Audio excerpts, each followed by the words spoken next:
Management amendment rules 2024 का हम देख रहे हैं, मार्च 2024 का ये आर्टिकल है। ठीक है, जो मॉफसी है, मॉफसी कहते हैं ना, मिनिस्ट्री ऑफ एनवायरनमेंट वाली, तो उसने रिवाइज करा है जो बैटरी वेस्ट मैनेजमेंट रूल्स थे ना 2022 के, उनको। तो नीड क्या है बैटरी वेस्ट मैनेजमेंट की? तो नीड अब हम समझते हैं। जो जैसे जैसे इलेक्ट्रॉनिक्स का यूसेज बढ़ रहा है इंडिया में, ठीक है, क्योंकि मिडिल क्लास बढ़ता जा रहा है, ऐसी ऐसे इलेक्ट्रॉनिक व्हीकल्स का यूसेज इंडिया में बढ़ेगा, रिन्यूएबल एनर्जी का यूज़ इंडिया में बढ़ रहा है। ठीक है, पंचामृत जो इंडिया के टारगेट्स हैं, तो एक्सेट्रा। इससे क्या हुआ है, जो बैटरीज की डिमांड है वो इंडिया में काफ़ी बढ़ती जा रही है। For instance, global annual demand, ठीक है, 2021 में बैटरीज की लगभग 1000 गीगावाट आर, GWH 1000 GWH से कम थी, 933, 1000 याद कर लो कि 1000 GWH से कम थी 2021 में। और वही डिकेड के बाद मतलब 2030 तक ये 5000 GWH से ज़्यादा हो जाएगी। ठीक है, तो 1000 से 5000, 5 गुना डिमांड बढ़ जाएगी बैटरी की, ठीक है, पावर की।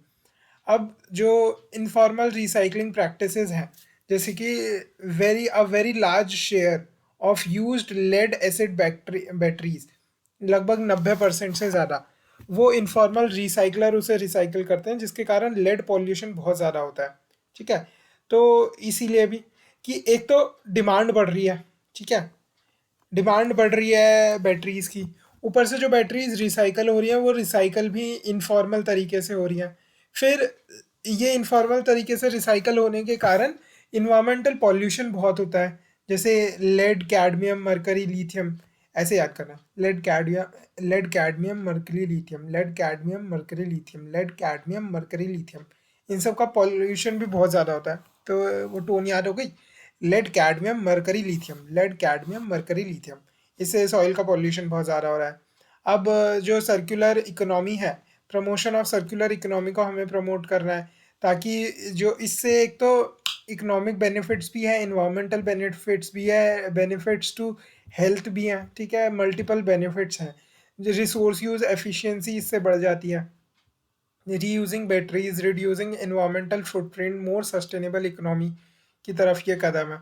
ठीक है, अब ह्यूमन हेल्थ, ह्यूमन का एक्सपोजर टू हेजार्डियस केमिकल्स, ये काफ़ी neurological damage, मिनीमाटा disease, respiratory disease, kidney disease, reproductive disorder, ये काफ़ी सारी डिजीज़ वो कर देती है।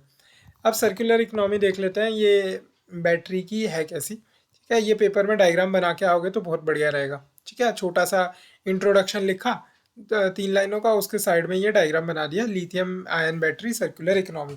उसमें है क्या, पहले ये यहाँ पे सेल के इंग्रेडिएंट्स है, देन सेल मैन्युफैक्चरर है, सेल से फिर बैटरी मैन्युफैक्चरर है, फिर जो स्पेंट बैटरीज आ गई, फिर उसकी डिसमेंटलिंग होगी और मेटल एक्सट्रैक्शन होगी। डिसमेंटलिंग मैकेनिकल प्रोसेस है, मेटल एक्सट्रैक्शन केमिकल प्रोसेस है। ठीक है, तो सबसे पहले सेल इंग्रेडिएंट से हम शुरू करते हैं। Cathode active material used in cell is manufactured, और जो इंडिया में कंपनीज है ना, वो अभी process of setting up such plant, जो सेल के इंग्रेडिएंट्स को बनाए ना, cathode active material used in cell से is manufactured, cathode active materials मतलब कैथोड बनाई जाती है, गोज टू सेल मैन्युफैक्चरर। अभी इंडिया में सेल मैन्युफैक्चरर है नहीं, ये अभी कुछ कंपनीज पाइपलाइन में है, ठीक है, सेल मैन्युफैक्चरिंग की। तो cell ingredient goes to cell manufacturer, then goes to battery manufacturer. Most Indian जो प्रोड्यूसर्स है ना, वो इस कैटेगरी में फॉल करते हैं, वो इंपोर्ट करते हैं cell to assemble batteries India के अंदर। अब यूसेज हो जाती है तो वो स्पेंट बैटरीज हो जाती है, जनरेटेड फ्रॉम वेरियस सोर्सेज, जैसे इलेक्ट्रिक व्हीकल्स हो गए या रिन्यूएबल एनर्जी प्रोडक्शन वगैरह हो गई, कई सारे सोर्सेज से ये प्रोड्यूस होती है। तो सबसे पहले इसकी डिसमेंटलिंग होती है, जो मैकेनिकल प्रोसेस के थ्रू होती है। Spent batteries are discharge, dismantled, crushed and shredded to create a black mass. मतलब पहले तो डिसमेंटल करा जाएगा पार्ट्स को अलग अलग, फिर उसके बाद उन्हें क्रश कर दिया जाएगा और श्रेड कर दिया जाएगा छोटे, और एक ब्लैक मास बना दिया जाएगा। ठीक है, तो ये क्या है, dismantling.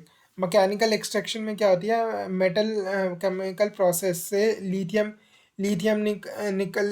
Nickel cobalt, copper, aluminium वगैरह जैसे मिनरल्स जो है, मेटल्स जो है, वो एक्सट्रैक्ट कर लिए जाते हैं। तो ये हो गई सर्कुलर इकोनॉमी।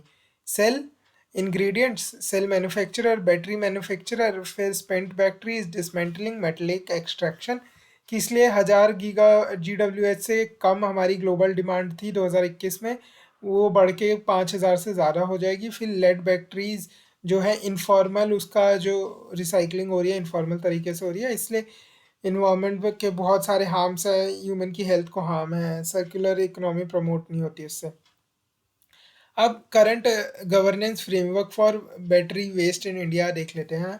तो जो मॉफ्सी है उसका बैटरी वेस्ट मैनेजमेंट रूल 2022 आए थे, ये EPA 1986 के अंदर ये रूल्स आए। ये तो ऑब्वियस सी बात है। अधिकतर जो वेस्ट मैनेजमेंट रूल है जैसे सॉलिड वेस्ट मैनेजमेंट रूल वगैरह जो है, इलेक्ट्रॉनिक वेस्ट मैनेजमेंट रूल, ये सब EPA 1986 के अंदर ही आते हैं। अब द रूल्स रिप्लेस्ड 2021 के जो रूल्स थे ना उनको इन्होंने रिप्लेस कर दिया, battery management and handling rules जो थे उनको रिप्लेस कर दिया। ये बैटरी वेस्ट मैनेजमेंट रूल 2023 में भी रिकमेंड हुआ, मच रिसेंटली इन 2023 और 24 में ये थोड़े थोड़े अमेंड हो चुके हैं। अब क्या थे जो मेन हाइलाइट्स क्या थी बैटरी वेस्ट मैनेजमेंट रूल 2022 की, वो पोयम से याद रखना।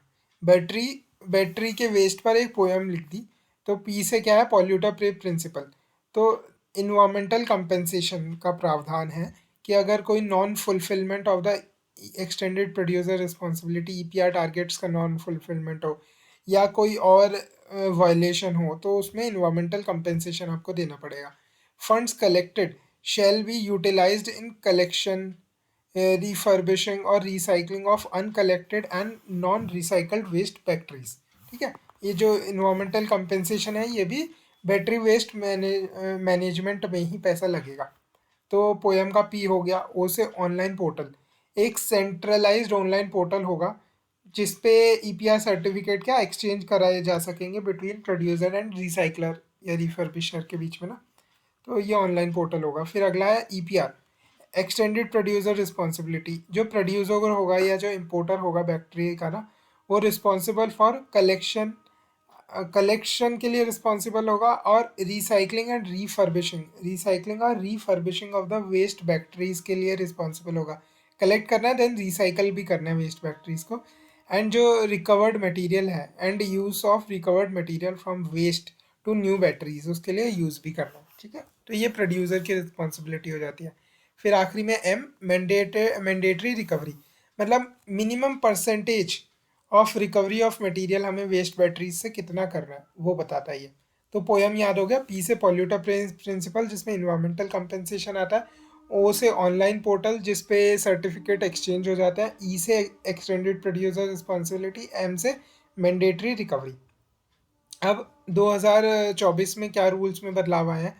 जो सर्टिफिकेट होता है ना, EPR सर्टिफिकेट जो होता है वो CPCB जनरेट करती है through a centralised online portal based on recycled और रिफर्बिश्ड क्वांटिटीज़। और ये रिसाइकलर या रिफर्बिशर को ना असाइन कर देती है, जो वो सर्टिफिकेट EPR सर्टिफिकेट आगे सेल कर सकते हैं प्रोड्यूसर को। अब जो चेंजेस आया है उसमें बोला गया है कि ये जो बेचे जाएंगे ना EPR सर्टिफिकेट, ये इस पे एक हाईएस्ट CPCB शेल फिक्स एक highest and lowest price of the EPR certificate. और ये जो होंगे this shall be equal to 100% and 30% of जो इन्वायरमेंटल कंपेंसेशन फिक्स करा है ना non fulfilment of the EPR के, उसमें 30 से 100% की रेंज में ही लाई कर सकते हैं। ठीक है भाई, 100% से ज़्यादा तो कोई क्यों ही देगा। ठीक है, वो सर्टिफिकेट 100% से ज़्यादा तो लेके क्यों ही करेगा ना, वो वही भर देगा, चालान ही भर देगा। ठीक है, तो 30 से 100% के बीच में ये लाए करेगी जितने में EPR सर्टिफिकेट सेल होंगे, ना ज़्यादा सस्ते ना ज़्यादा महंगे। Exchange prices of the EPR certificate between the registered entity through the portal shall be between the highest and the lowest price. अब जो इन्वायरमेंटल कंपेंसेशन है उसको लेके क्या बोला गया, पहले एक कमेटी फॉर इम्प्लीमेंटेशन जो CBCB कॉन्स्टिट्यूट करती थी ना, ये प्रिपेयर करती थी और रिकमेंड करती थी गाइडलाइन। ठीक है, कि कैसे इम्पोज करना है, कैसे कलेक्ट करना है for imposition and collection of the environmental compensation. ठीक है, वो जो रूल्स की नॉन कंप्लाइंस के कारण इम्पोज करना पड़ा है। और ये जो गाइडलाइंस रिकमेंड करती थी मिनिस्ट्री को ऑफ एनवायरनमेंट को। अब क्या बोला गया कि जो CPCB है वो करेगी गाइडलाइंस, रिकमेंडेशन फॉर गाइडलाइंस ना CPCB प्रिपेयर करेगी और सीपीसीबी कंसल्ट कर सकती है कमेटी फॉर इम्प्लीमेंटेशन से। और ये जो रिकमेंडेड गाइडलाइंस है ये मिनिस्ट्री को भेज दी जाएंगी। पहले कमेटी फॉर इम्प्लीमेंटेशन कर रही थी ये काम, अब ये काम सीपीसीबी ही नहीं ले लिया। जो ईपीआई सर्टिफिकेट सेल हो रहे हैं उससे 30% से 100% के उसमें वो उसका मैक्सिमम मतलब प्राइस होगा, ठीक है।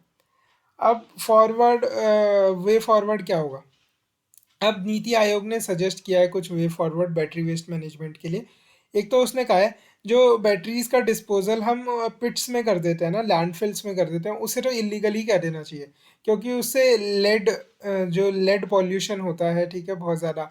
और जो भी हैवी केमिकल हैवी वो है मटेरियल्स हैं वो सॉइल में लीक होते हैं, ठीक है। तो वो तो बिल्कुल बंद कर देना चाहिए, उसे तो बिल्कुल इलीगल कह देना चाहिए। और दूसरा है provision of a separate licensing for handling lithium ion batteries separate from e-waste to reduce the minimum requirement for entry in recycling।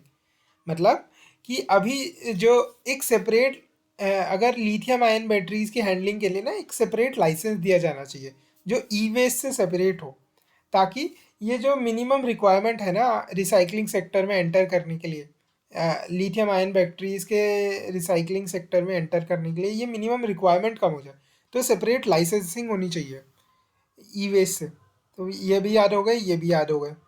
अब अगला है इंसेंटिवाइज करना है हमें। एक तो मैन्युफैक्चरर को इंसेंटिवाइज करना है कि वो एक्सटेंडेड प्रोड्यूसर रिस्पॉन्सिबिलिटी निभाए, और दूसरा हमें कंज्यूमर को इंसेंटिवाइज करना है कि भाई वो जाके अपने जो अनयूज्ड अपनी बैटरीज हैं उसको घर में ही ना रखे रखे या कहीं ऐसे इधर उधर ना फेंक दें, वो एक सही जगह पे दे, ठीक है। तो डिपॉजिट रिफंड सिस्टम, डिपॉजिट जब हम बैटरी खरीदने जाएंगे तो एक डिपॉजिट रख के हम जाएंगे, और जब हम उस बैटरी की एंड ऑफ द लाइफ में वापस करने जाएंगे तो हमें रिफंड मिलेगा। तो deposit refund system can be implemented ताकि कस्टमर्स को इंसेंटिवाइज करा जा सके। इंसेंटिव्स मैन्युफैक्चरर को दिए जाने चाहिए ताकि वो अपने रिसाइकलिंग के जो रेगुलेशंस हैं उनको ढंग से फॉलो करें, जैसे कि ग्रीन टैक्सेस, ठीक है, वो लगाए जाने चाहिए और उनमें रिबेट देनी चाहिए अगर आप अपनी एक्सटेंडेड प्रोड्यूसर रिस्पॉन्सिबिलिटी अच्छे से निभा रहे हो, ठीक है। अब अगला है कि हमने बोला डिपॉजिट रिफंड सिस्टम कस्टमर को इंसेंटिवाइज करेगा, पर कस्टमर जाके डिपॉजिट करेगा कहाँ से, करेगा कहाँ पे।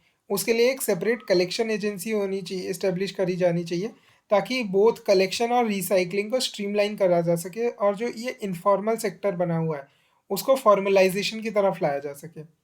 एक R&D में भी इन्वेस्टमेंट करनी है ताकि हम कॉमर्शियली वाइबल रिसाइकलिंग प्रोसेसेस को मतलब वो कर पाए, डेवलप कर पाए, और ताकि हाई रिकवरी रेट्स हो। हमने देखा था ना पोयम में मिनिमम मैंडेटरी रिकवरी हमारी है, तो इसको हाइयर रिकवरी रेट्स बनाने के लिए हमें R&D चाहिए, ठीक है। तो पॉलिसीज सपोर्ट कि भाई उसे लैंडफिल्स में ना फेंकने दो और सेपरेट लाइसेंस दो। और फिर अगला है जो इंसेंटिव्स हमें देने हैं, ठीक है, मैन्युफैक्चरर को जो इंसेंटिव देने हैं, कस्टमर को जो इंसेंटिव देने हैं। और फिर उससे अगला है एक separate refund separate collection agency बना दो और एक R&D के लिए काम करो। फिर क्या क्या चेंजेस आए हैं वेस्ट मैनेजमेंट रूल्स में कि जितने में EPR सर्टिफिकेट बढ़ेगा 30 to 100% of the environmental compensation cost उस पर ही ये सेल होगा। फिर दूसरा CBCB ही गाइडलाइंस रिकमेंड करेगी, कमेटी फॉर इम्प्लीमेंटेशन रिकमेंड नहीं करेगी गाइडलाइंस, उससे केवल अब कंसल्टेशन ली जाएगी, ठीक है। फिर हमने यहाँ पे पोएम देखा ही था, फिर हमने देखा था ये वाला फैक्ट देख लिया था जो बड़ा इंपॉर्टेंट है, लेड एसिड बैटरीज का देख लिया था, सर्कुलर इकोनॉमी हमने देख ली थी कि कैसे काम करती है। हो गया कंप्लीट टॉपिक।